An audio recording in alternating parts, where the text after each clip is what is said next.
So, colleagues, if you may resume the joint meeting.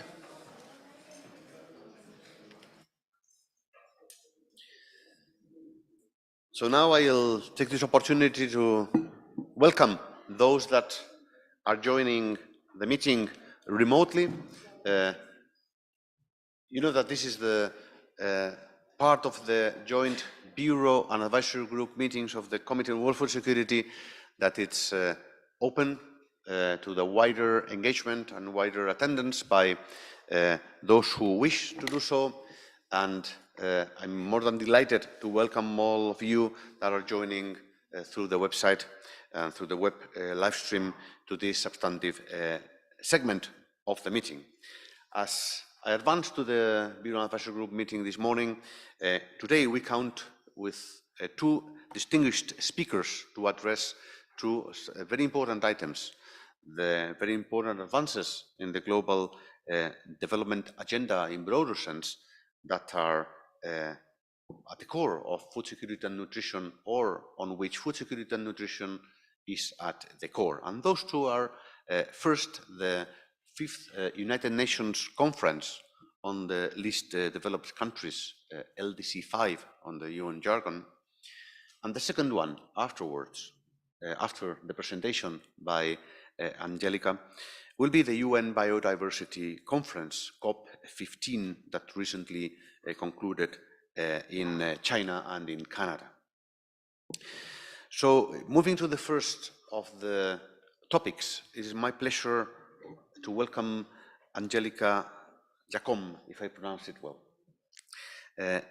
Angélica is the Director of the Office of the Small Island Development States, the least developed countries and landlocked developing countries at the Food and Agriculture Organization of the UN, of FAO. Angélica, welcome to this meeting, and thanks for being here. I have asked Angélica to provide us with a brief on the LDC5 conference, and in particular, touching on the aspects that are relevant, for food security, nutrition, and food systems.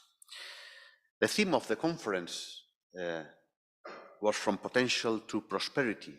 So these days in Qatar, I didn't have the opportunity to be in Qatar from March, in March from the 5th to the 9th, but you did. So I'm more than delighted that you can provide us with this briefing. Maybe as an introduction, I will start with a quote from the UN Secretary General in the conference, which has said that both global recovery from the crisis and sustainable development depend on LDCs getting the support they need.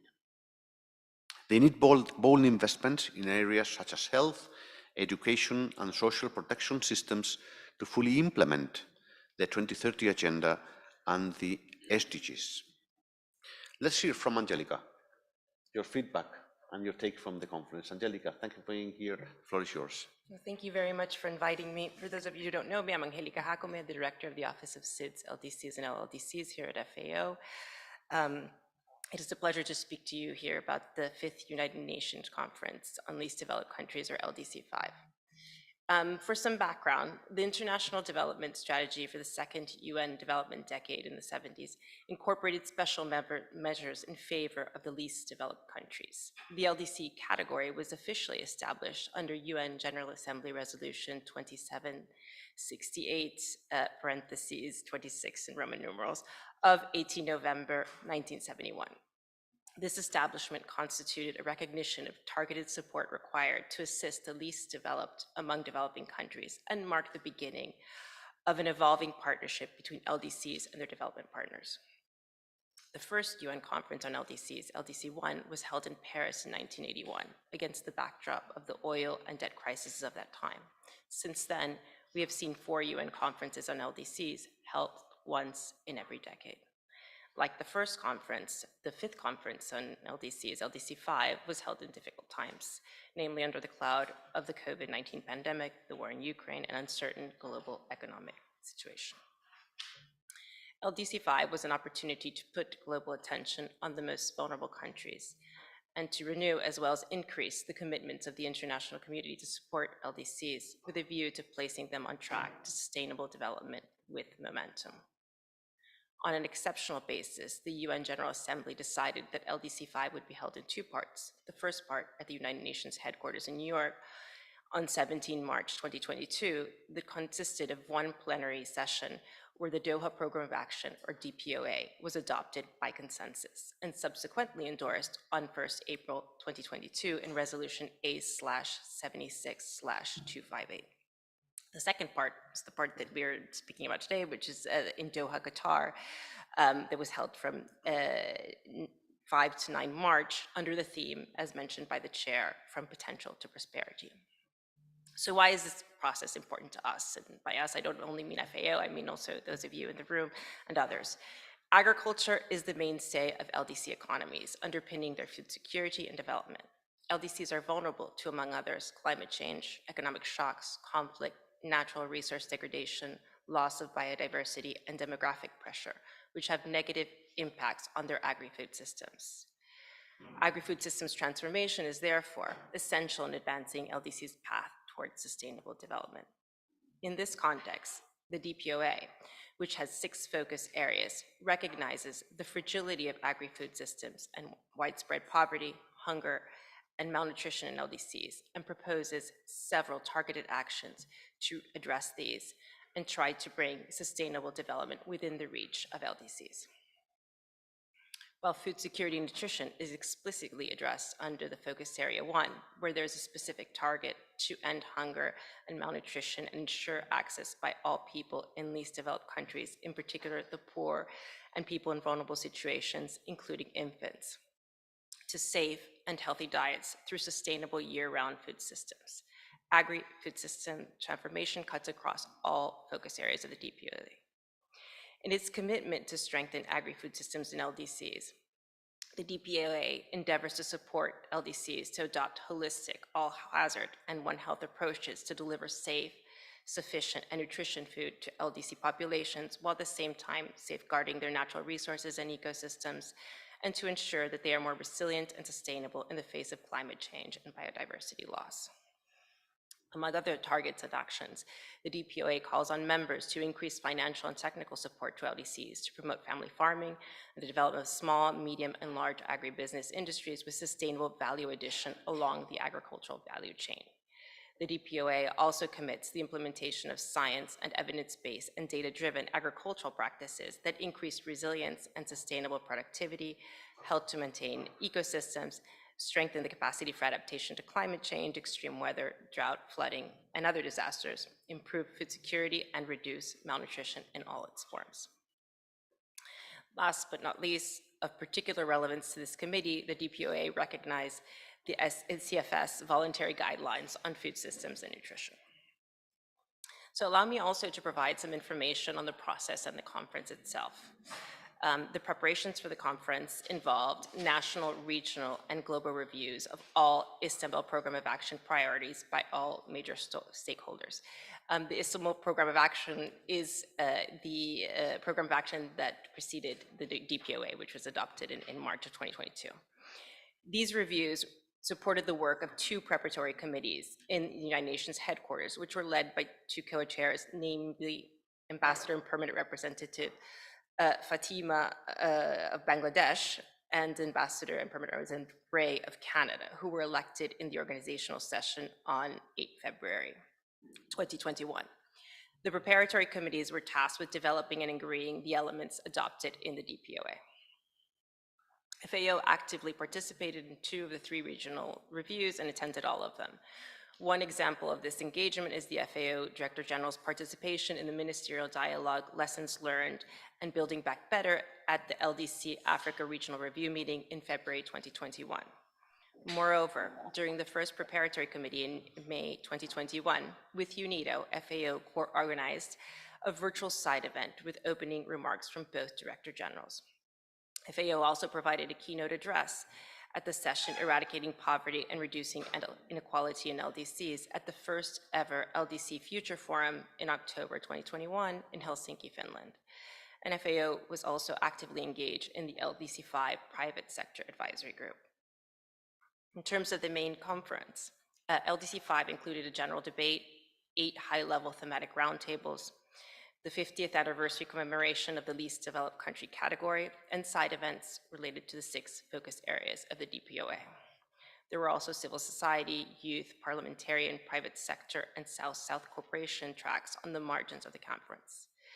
FAO participated in, among others, the high-level event of the UN Secretary General with Principles of the UN System, entitled A Decade of UN Action to Support LDCs, a panel discussion on accelerating South-South and triangular cooperation to recover from the impacts of ongoing crises, building resilience, and accelerate the implementation of the DPOA at the ministerial meeting on South-South cooperation, the session on agriculture and rural development in the private sector forum, the high-level side events on addressing food insecurity by building resilient agri-food systems in LDCs, as well as one on investment and research and development in LDCs for smart and innovative societies. In closing, I wish to thank you for the opportunity to brief you on LDC5 as well as your interests, and I wish to reiterate that FAO is committed to supporting LDCs, including through the implementation of the DPOA across all 6 focus areas. Thank you very much. Thank you very much, Angélica, for providing us with this readout of LDC5 and for reminding us that how food, agriculture, and food systems are recognized as such an important driver of LDC's transformation broadly, and LDC's progress towards leaving that category and achieving the development goals. Thank you very much indeed also for highlighting and showcasing how FAO contribution has been very important. I'm sure that the rest of the United Nations system has provided also the wider support as possible and engagement. I know that. So thank you very much indeed. And also thank you for reminding us that indeed the voluntary guidelines on food systems and for food systems and nutrition that we agreed at the Committee on World Food Security is actually welcomed by the resolution, which is now the General Assembly resolution of the Doha Programme of Action. So thanks for reminding us about that. Sometimes we lose a bit the perspective of the importance of the work we do. So, and this, seeing that these voluntary guidelines that were worked out by our capitals and ourselves here so thoroughly are recognized by the General Assembly through the LDC5 conference as an important and welcoming the important contribution to the progress of LDCs.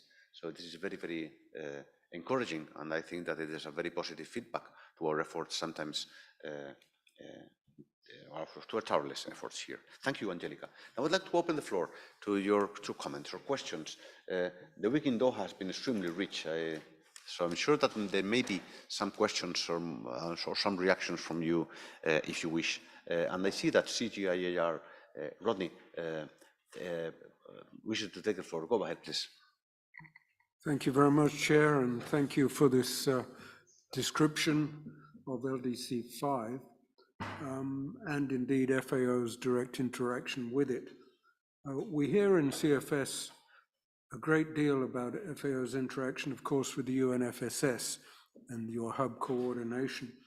And in your description there of the process, the national programs, regional programs, I was left with my ignorance, I have to admit. How does the LDC5 process interact or interface with the UNFSS work in the same countries? I was just left guessing on that one. Thank you very much. Thank you very much, Rodney. Angélica, if you wish. Okay, thank you. I don't think there's to date a formal interaction, but indeed at the country level, I mean, the UN country teams work in through their development cooperation frameworks.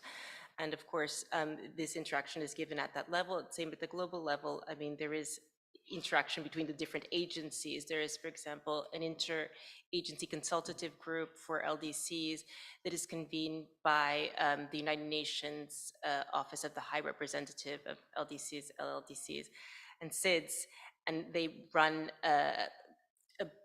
biannual consultative group where agencies are able to tell them about each other about different and important aspects of their work and how they can avoid duplication and enhance synergies.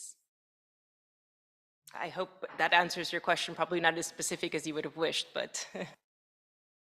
Come back. I mean, simply because you correctly, I think, put much emphasis on food system transformation, as does the UNFSS, as do the UN agencies involved with food security and food systems.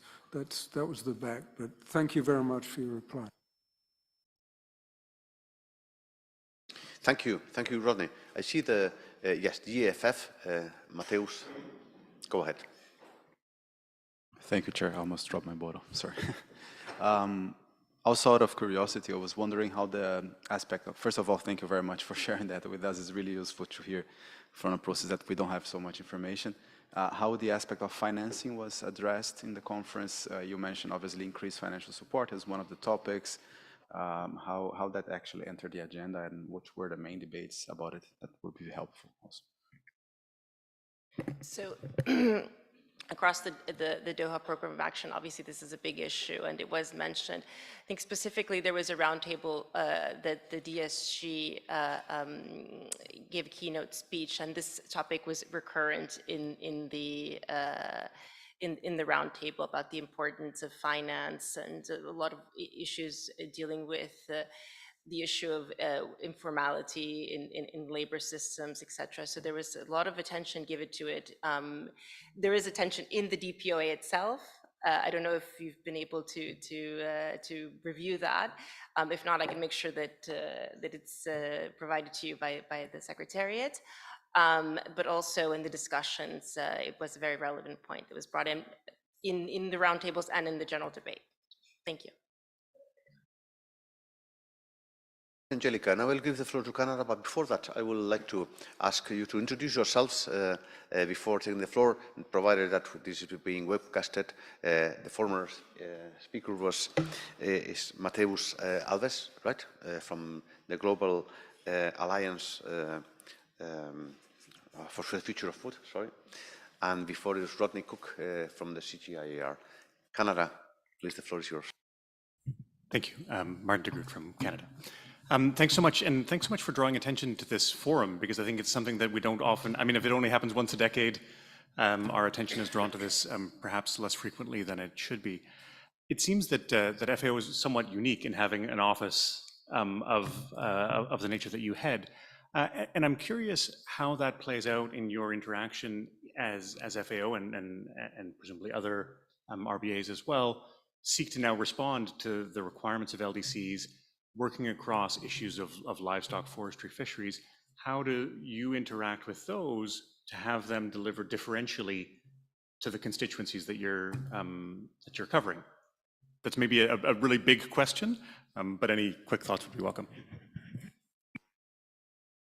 I'll go back to what I was saying to Rodney about this IACG. I think that's an important interagency. It's with the UN system and some of the, the international financial institutions. They meet twice a year in order to discuss, what's ongoing in their programs of action and what they do. At the same time, we do have a strategic framework and that guides our work, but it's being aligned with the SDGs. It's also aligned with the DPOA, so we're able to provide support along the DPOA's 6 focus areas, targeting specific areas where we add value and don't. When we do this, we also find ways where we can work with partners in order to better benefit or to improve the support provided to the LDCs. Thank you, Angélica. Maybe look to the screen if there is some request from the floor. Gunter, remotely? I can't see the screen now, sorry. No. Very good. So now look to the room if there is some other comment. Yes, of course, yes, before giving the floor back to Angélica. Okay, Angélica, please go ahead. Just to thank you once again for your interest and your questions. If you want to discuss further, I have brought here my cards, and then we can have a discussion bilaterally, or I can come back in any other time. Thank you very much for the opportunity. Thank you very much, Angélica, and I would like to call for a round of applause as a demonstration of gratefulness and gratitude to Angélica for being here today and bringing us today the results and the reflections of the LDC5 conference. Colleagues, we repeatedly say that we need to put at the center of our interest, of our attention, of our impact at this committee, those most affected, people, communities, countries. LDCs indeed, or bringing here the voices of the LDC conference or the results is very important, extremely important, I would say, not least because food systems or agriculture and food systems are a very important part of the link between potential and prosperity. And before moving to the next segment, I would like to also share our reflection. I have had the privilege during the last months to exchange reflections with many, I would say many, ministers that are leading in LDCs, also in seats and landlocked developed countries, but within LDCs, their efforts to progress and to achieve the SDGs, and now to face the food crisis. And when they describe the challenges that they face, and that the fact that even if global food prices are low, fertilizer prices are low, they can't translate this into their countries and their communities because of the debt or interest rates and the inflation and debt distress and the deflation of the currencies. It just strikes me all the time. But at the same time, I have seen during my exchanges with African leaders, many of which, or most of which are LDCs, that there is such a clear vision of the potential of moving from the potential to reality on their agriculture and food systems, not just as a response to their own prosperity, but as a response to the regional and global food security challenge, that it goes beyond national prosperity. It goes beyond, and it achieves the world's the responses to global food security for the world. So with this reflection, once again, Angélica, thanks for being here today. And as usual, this is the committee, your committee as well. Thank you. And now it is my pleasure to move to the second part of the substantive segment, welcoming the acting executive secretary of the CBD, Mr. David Cooper, who is joining us today remotely from Montreal. And I hope that everything goes well and that the connection is ready. It is ready, right? So David, welcome. And first of all, thank you so much for being here today. It is very early for you in Montreal. First of all, congratulations for the results of the conference and for the CBD. And we all know that biodiversity is the core, or one of the core elements for securing adequate food for everyone now and in the future. We know that the ways in which we try to achieve food security and nutrition for all influences decisively biodiversity in the world. So the interlinkages are not just clear, are key if we want to address both a global public good, which is biodiversity, and food security and nutrition. So David, welcome once again. The floor is yours. Thank you very much, Mr. Chairman, and it's actually a privilege to be able to join you to talk a little bit about the outcomes of COP15, and in particular, the framework you just mentioned, the Kunming-Montreal Global Biodiversity Framework. Indeed, as you just said, the links between biodiversity and food security are extremely strong and important.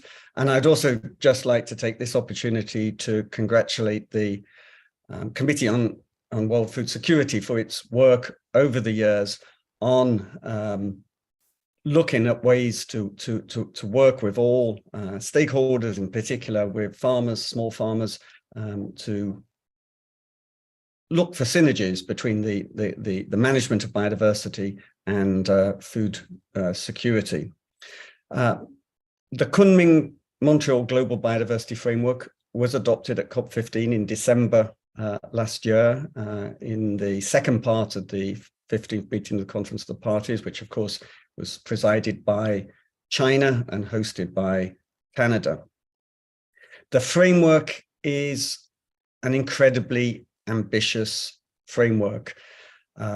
Its overall mission is to make a difference this decade, to halt the ongoing loss of biodiversity, to reverse that loss, and to put nature on a path to recovery by 2030. And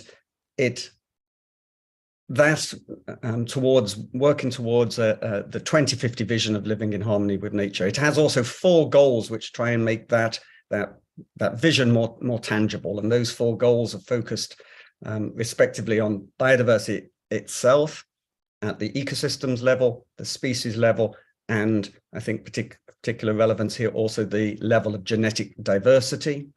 A second goal focusing on nature's contributions to people, or the ecosystem services that it provides,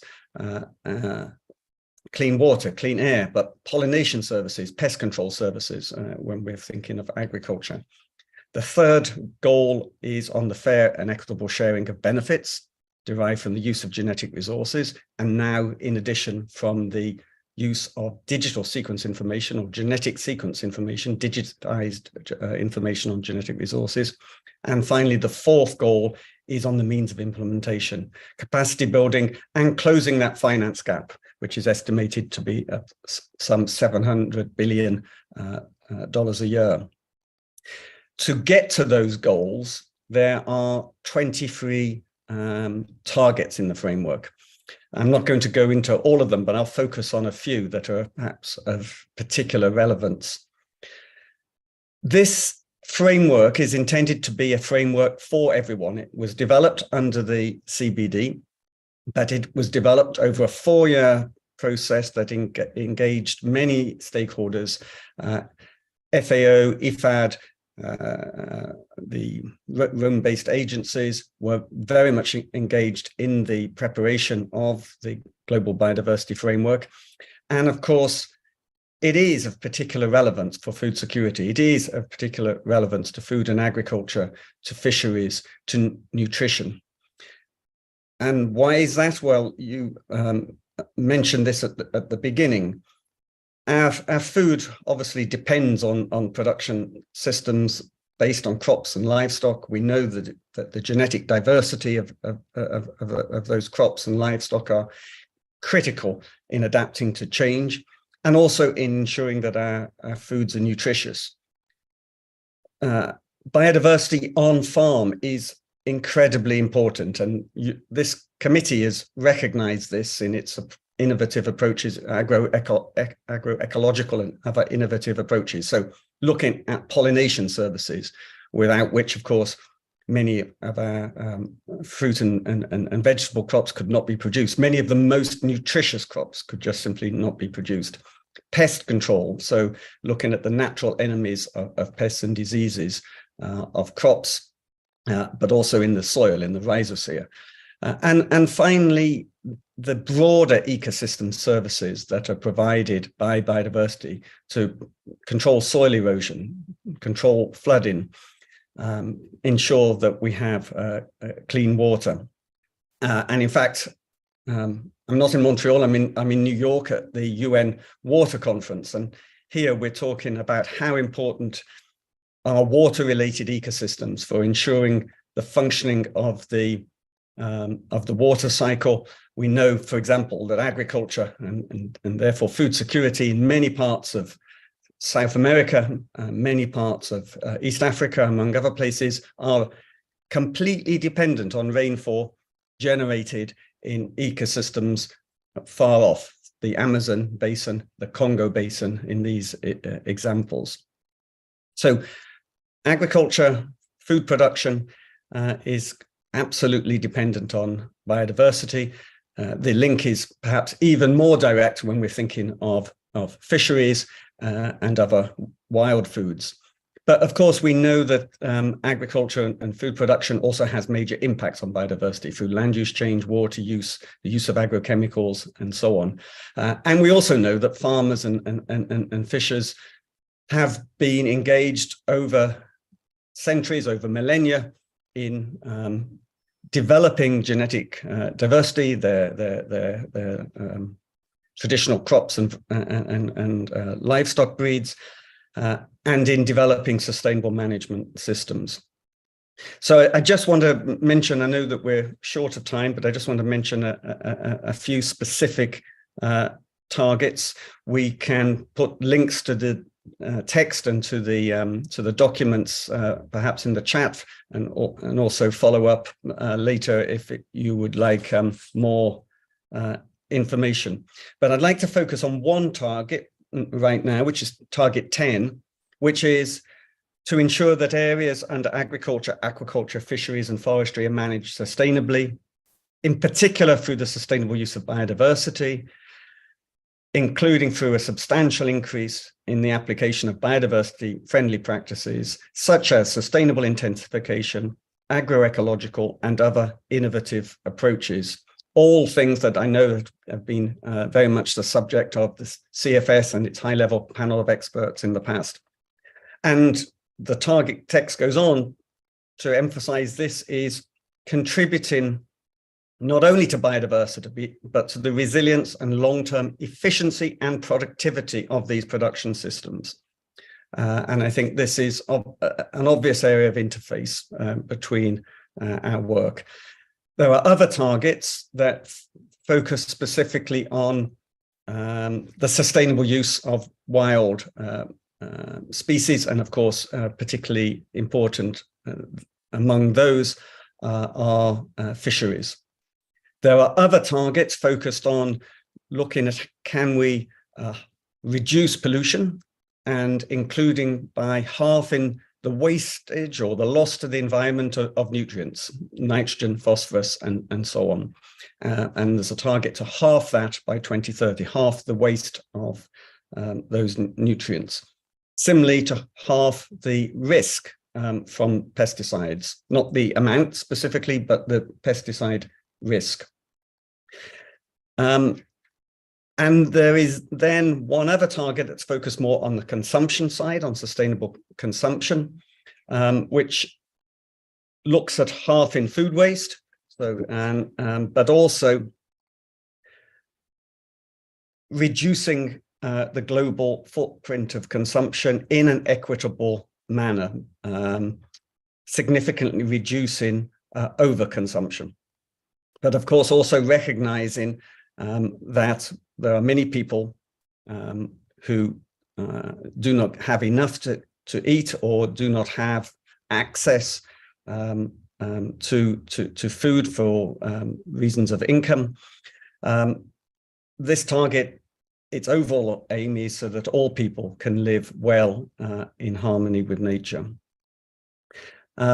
Finally, there are other targets that address many of the underlying issues that we face. So the values of biodiversity, integrating those across policies and programs, for businesses, including agricultural businesses, and in particular the large and transnational companies, to identify and disclose their impacts on biodiversity, their dependencies on biodiversity, so that those impacts, any negative impacts, can be reduced. To reduce the use of perverse subsidies by 500 billion a year by 2030. So these are some fairly ambitious targets, very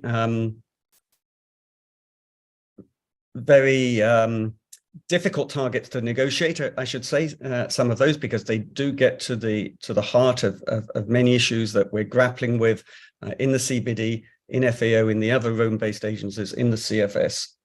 And then finally, just to emphasize the importance of the engagement of all people, in particular Indigenous peoples and local communities, in the context here, particularly small farmers, as well as broader civil society, as well as business.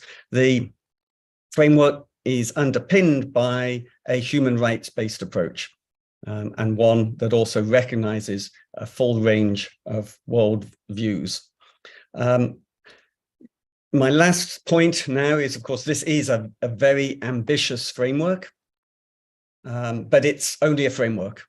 Now we need to see member states, other stakeholders take action to translate this framework into national commitments, national plans, policies, laws, and to implement those on the ground. So this is where, of course, we have to reach out to all the sectors. This framework will only be successfully implemented if it's applied in a whole of government, whole of society approach. We very much would look forward to engaging with the CFS. The Conference of the Parties has in fact invited other bodies such as the CFS to look at the framework, to consider endorsing the framework and supporting it through its own work. I'll leave it there. Thank you very much for this opportunity to interact with you on this occasion. Thank you very much indeed, David, for being here today with us, and even connecting remotely very early in the morning in Montreal. You are part of the FAO family. I think the world is blessed, the committee is blessed having an acting secretary of CBD being part of the FAO staff in the past. But before, beyond commending you for your success and your career, I would like to open the floor now for some comments from the Bureau or our advisory group here in Rome, in person or also remotely, if you wish. Colleagues, we are in front of a very important part of the 2030 agenda on its own. It was expected that in 2020, after the HE agreed targets, we would have a shared framework of goals and targets for biodiversity, and this is extremely important for global food security and nutrition in the future. So the floor is open now, colleagues, for your reactions, comments, or if you wish. Thank you, CGIAR. Thank you, Rodney Cook, for breaking the ice. Rodney, go ahead, breaking the ice on a very important topic. And thank you for this summary of COP15 and its 23 targets. And as you rightly say, biodiversity is fundamentally important to food security, nutrition, and for transforming food systems for sustainability and for adapting to climate change. And let me just say that the CGIAR strategy is to deliver innovation that advances transformation of food, land, and water systems in a climate crisis. Many of the Bureau and Advisory Group have heard me talk far too long about the CG strategy. Suffice it today to say that the new portfolio was launched in December 21, and biodiversity is fundamental to many of those initiatives. Let me conclude by saying that James Stapleton, that you heard from at the beginning, and who will be taking over this seat from the next meeting, is actually based in one of our centers called Biodiversity. It's actually the Alliance of Biodiversity in the Center for International Tropical Agriculture based in Colombia. But the headquarters is here in Rome, and James is based there, and he will be doubtless talking at great length in the future about sustainability of agri-food systems in a climate crisis, illustrated by many of those initiatives in the new CGIAR portfolio. So thank you very much, Chair. Thank you very much, Rodney from CGIAR. Now we'll give the floor to Switzerland, followed by the delegate from Canada and by the GFF. Switzerland, please introduce yourself. Thank you, Chair. My name is Christina Blank. I represent Switzerland here in the CFS Bureau. Thanks for the presentation of the new biodiversity strategic framework or global biodiversity framework. We are pleased to see that agriculture and food system is closer now to biodiversity. So it's not either we talk about biodiversity or we talk about agriculture and food systems. One of the targets which you didn't mention is 30 by 30. So 30% of the land and oceans should contribute to biodiversity. That is, I think, from the biodiversity point of view, it's a good target and meaningful. On the other side, here we talk about food security and nutrition, and the number of hungry people are increasing. So my question is, on one side, we need much more space for biodiversity. On the other side, we also have a lot of hungry people. Are there trade-offs? How to address these trade-offs? Maybe there are also co-benefits and so on, but the two targets and how they fit together, would like to know a little bit more of your reflection on that. Thank you, Mr. Chair. Thank you, Switzerland. So I will now go to Canada now, followed by the GFF. Canada. Yes. Thank you, Chair. And Martin de Groot from the Canadian Mission here in Canada, and of course, very happy that Canada could have served as host for the CBD in December.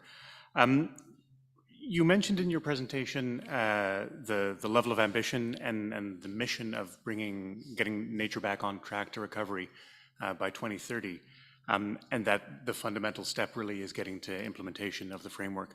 And so just curious if you have any insight on what the best vehicles are for us to get to implementation, to get to the landing the framework at a national level. NBSAPs are of course one piece, but as we consider within the CFS what kind of policy recommendations we do on a range of different topics, how do you see getting to that ambition concretely on the ground? Thank you. Thank you, Canada. Thank you, Martin. Now we'll give the floor to the Global Alliance for the Future of Food. Go ahead. Thank you, Chair.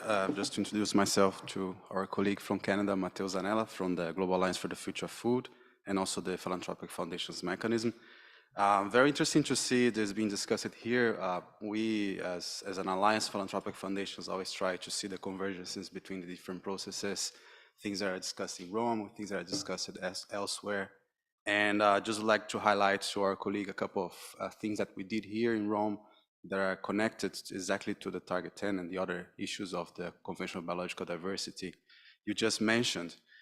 In 2021, for example, we organized a side event at the CFS that was virtual during that time, during COVID, with the title Bridging Agroecology, Biodiversity, Food Security, Coalitions, Evidence, and Policy Frameworks. Then last December in 2022, in Montreal, we organized a side event called Missing the Mark, Global Biodiversity, Might Failure Risk Without Considering Agroecology. It's just an example of how we try to bring the linkages between those two processes. We are very happy to see that during the negotiations of the Target 10, and we were there observing the process, it was a very complicated and tough negotiations as usual, because you have to find language that is satisfying to all parties. But it's not by accident that language that was developed here, the CFS, agroecological and other innovative approaches, was in the end the consensual solution that parties could accept. So I think it values, improves the work that we do here, and also shows the interconnections between those processes that are all very much linked. Thank you, Chair. Thank you, Mateus. So now we'll go back to you, David, remotely, to react to some of these very important questions that have been raised. Over to you, David. Thank you so much, and let me start by echoing that the last speaker from GFF. Indeed, the work of the CFS and of its high-level panel of experts on these issues has been really important in trying to get consensus on the text that we have in Target 10. But not just consensus. I think text that is extremely good in balancing the various interests. And I think this is then perhaps relevant to the answer, or my answer to the delegate from the Bureau member from Switzerland. So yes, I didn't mention 30 by 30 in my earlier presentation, partly because of lack of time, but also because this target, the 30 by 30 target, does get a lot of media attention. And I think one thing that's really important to stress is this is one of the 23 targets. It's an extremely important one, but it needs to be implemented as part of a package. There are indeed potential trade-offs between obviously expanding protected areas and the space available for agriculture as well, but there are also potential synergies. And key to, I think, maximizing those synergies and limiting those trade-offs is the way that this is done. So there is another target, for instance, target 1, which is about biodiversity inclusive spatial planning, looking at the landscape or the seascape as a whole, and managing those so that we can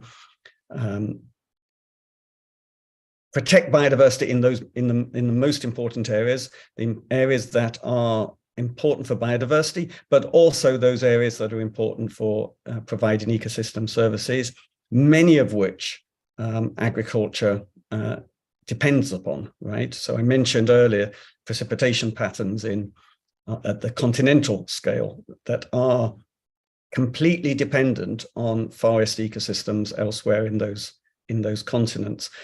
More locally, we know that protecting, for example, riverbanks, protecting upland areas is crucial to limiting erosion, protecting the water supply that agriculture needs. The global modeling that has been done by FAO, also by IPBES, the Intergovernmental Science Policy Platform on Biodiversity Ecosystem Services, by IPCC, we have summarized some of that information in our own Global Biodiversity Outlook, does show that it is possible to, at the same time, expand the area, protected areas, and protect biodiversity, and produce enough food. But at the same time, we know that we also have to look at the full picture. We also have to look at consumption patterns.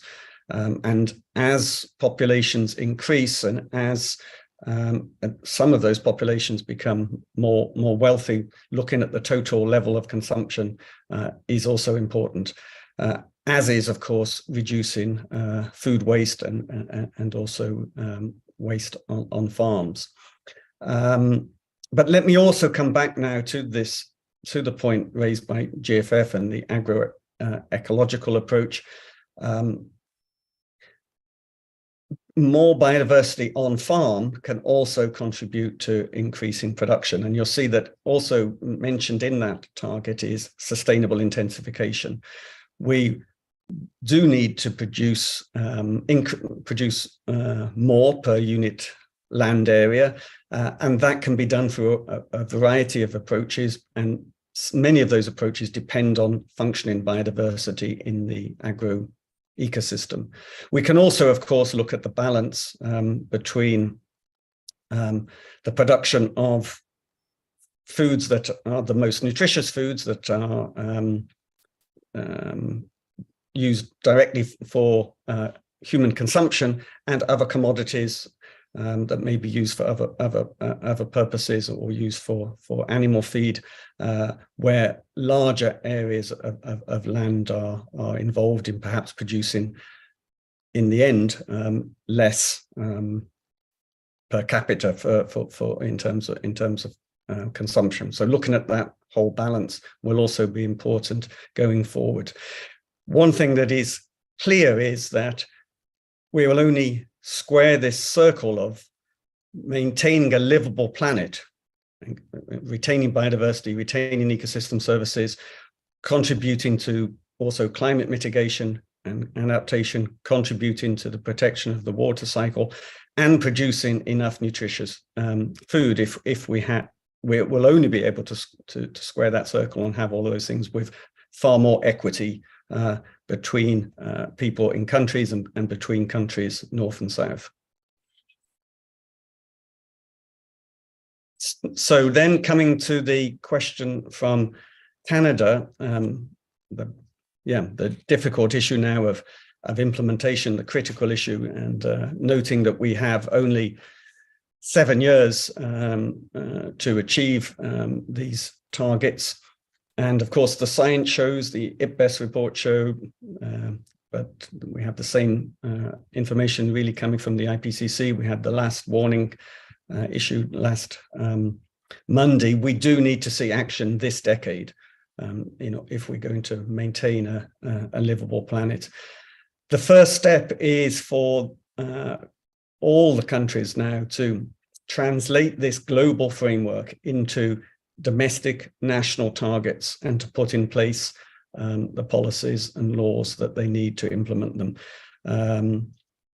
Canada mentioned NBSAPs, but of course it's critical that biodiversity considerations are now included in national agricultural plans, in national development plans, that they are mainstreamed throughout. And in fact, this is what the global framework calls for. I think the good news is that we have seen in the development of this framework much more engagement of other sectors, much more interest by heads of government, heads of state. This is essential because we will need a whole of government approach to achieve. So I think one of the key things now is indeed for heads of government to take charge to ensure that across all ministries, the government looks at what needs to be done to implement this framework. Thank you. Thank you very much indeed, David, once again for your so important and useful insights. So I think it's a big round of applause from this room here that you know probably well in FAO. Thanks again, David, for being here. I would like just to conclude this part of the debate, highlighting some of my takeaways and some of your messages.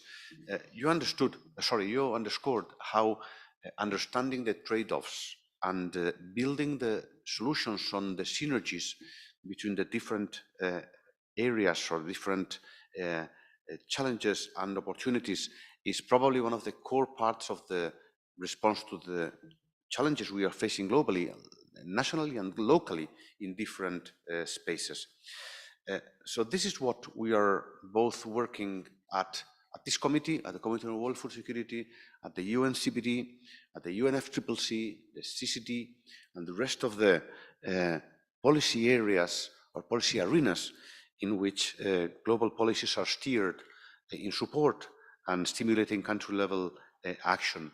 So connecting institutions, connecting spaces, and connecting scientific science policy interfaces is probably one of the most important parts of the solutions. So I hope that we have contributed a bit to do this, David. These last months I had the opportunity of meeting the deputy heads of the UNFCCC and the UNCCD as well, and we agreed that we need to strive to do this connection in a way that we don't overlap, but we feed each other within our efforts to understand better these trade-offs and find these synergies between the solutions. So thank you once again, David. I hope that we see you soon in Rome, and you will be more than welcome to join in person one of our meetings. Thank you very much indeed once again, and have a very nice day in the very beautiful Montreal. David, thank you. Thank you so much, and certainly we're ready to collaborate as fully as you wish, to the extent you wish, with the committee going forward. Thank you for this opportunity. Thank you, David. We will go back to you. I will go back to you also as a chair, including on the science policy interfaces collaboration that is emerging very strongly in a very promising way between the IPBES, the UNCCD science policy interface, the high-level panel of experts of CFS, and others. So thank you very much once again, David. So then, colleagues, we are approaching the conclusion of this segment also of the joint Bureau Advisory Group meeting. And before concluding, it is my pleasure to introduce the last keynote, or the last, it's not an invite, an external invitation, because it's part of this Bureau Advisory Group meeting, which is the briefing by the Special Rapporteur on the right to food, in this case through the video message, on his recent briefings at the Human Rights Council and other engagements in Geneva. It is a pre-recorded video message, so we cannot interact with our dear friend, Michael Fakhri, but we indeed, I'm sure that we will listen very carefully to his update before closing this morning, well, this joint session of the Bureau Advisory Group. So if it is ready, I would like to ask our Secretariat and the technical support team to share with us on the screen the video provided by the Special Rapporteur.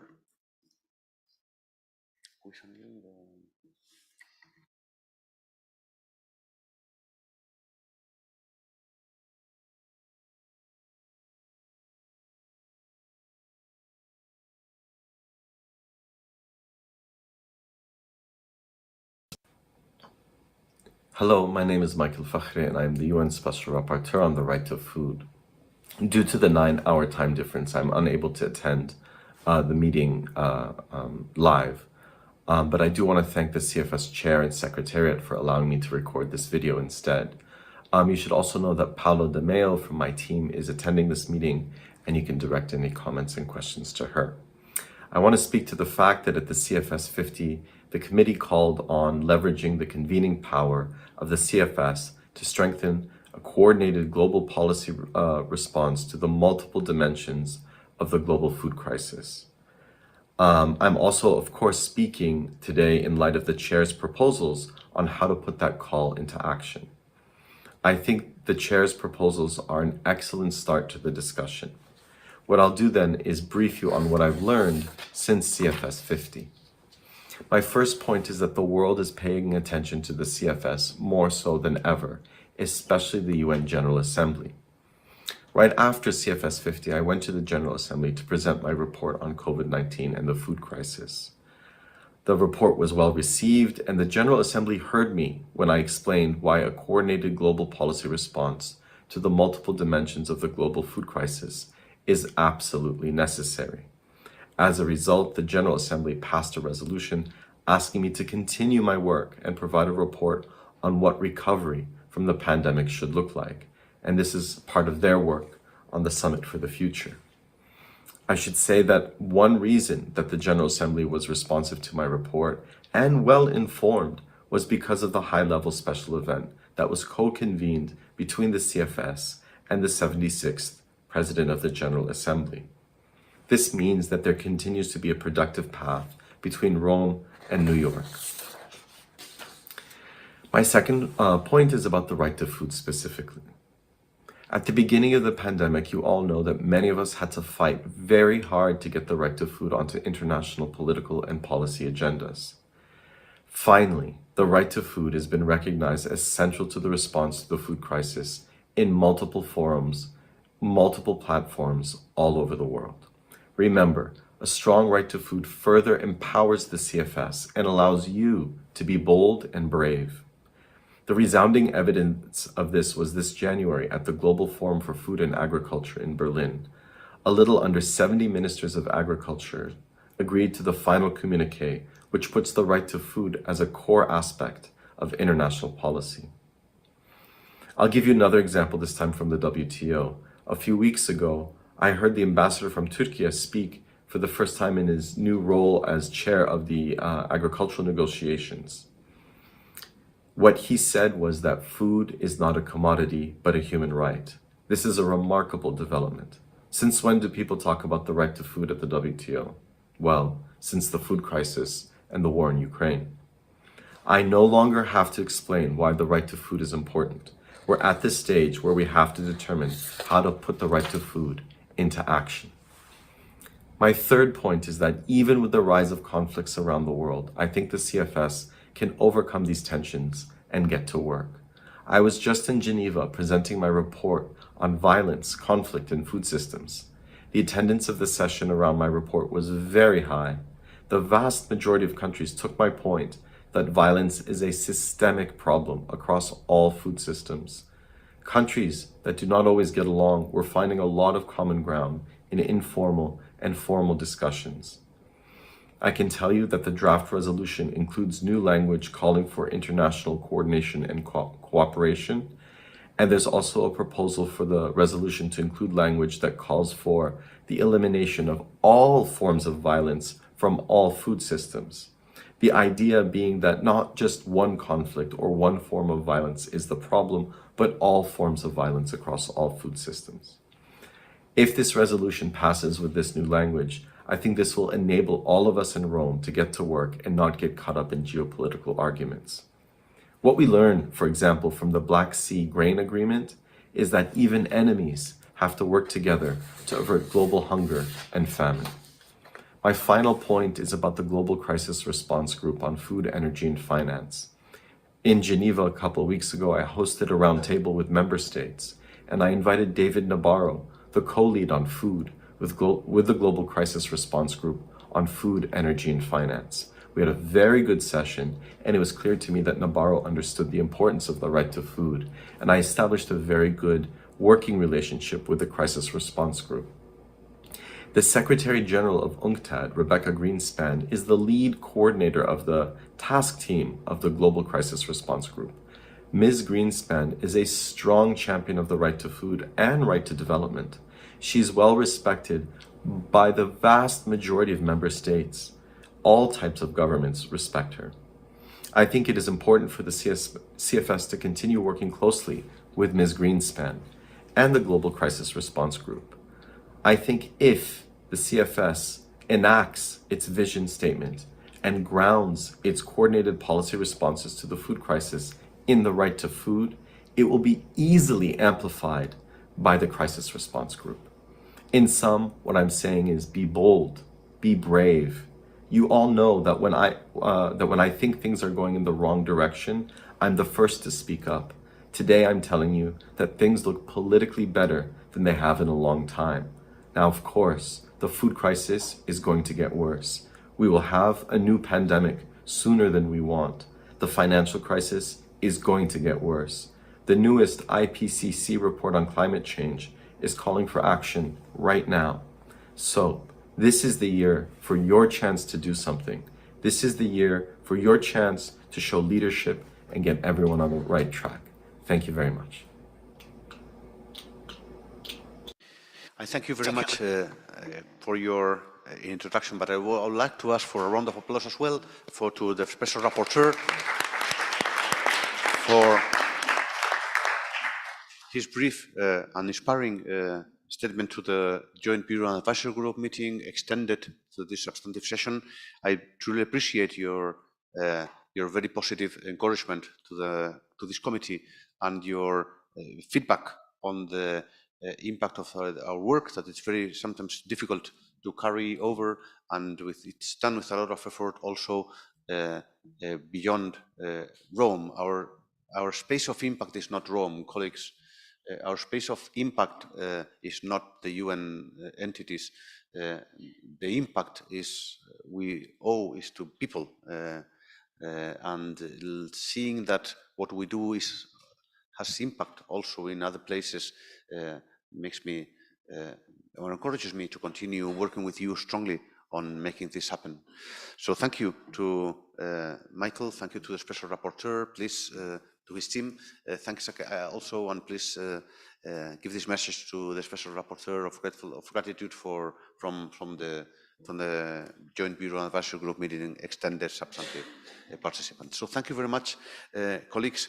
We will close now the session with just 2 minutes beyond the schedule, which is not bad because we started 15 minutes late.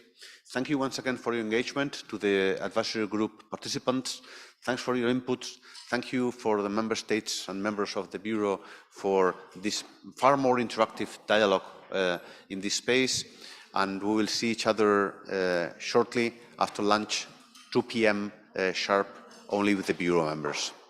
Thank you also to those who are joined remotely and listened to this very interesting and insightful substantive session of the Joint Bureau Advisory Group segment. And I hope that we have you once again also very soon in the next substantive session. Thank you very much indeed. See you later. Thank you.